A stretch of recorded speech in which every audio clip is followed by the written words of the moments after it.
Welcome to the Zebra Mussel Safari sampler assembly video. In this tutorial, you'll learn how to build the sampler you'll need with just a few materials.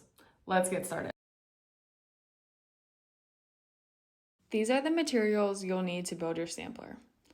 A 1x6 inch eye bolt, a rope that is about 1.5 meters long, 4 PVC pipes, 3 of which have a 1 inch diameter and are cut to be 1 inch long, and one that has a 1/2 inch diameter and is cut at 3.5 inches long.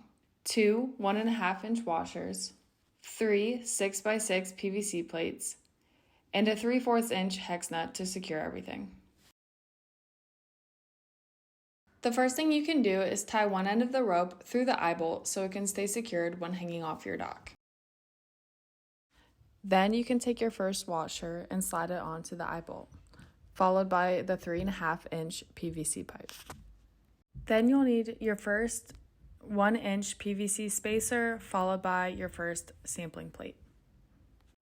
Then just repeat this process 2 more times with another spacer and another plate.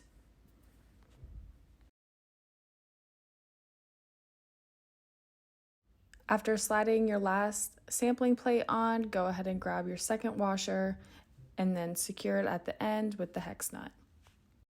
We recommend resting the sampler against a table when building to help ensure all the plates are even, and using a wrench to secure the hex nut on extra tight so the plates don't shift around after the sampler has been deployed.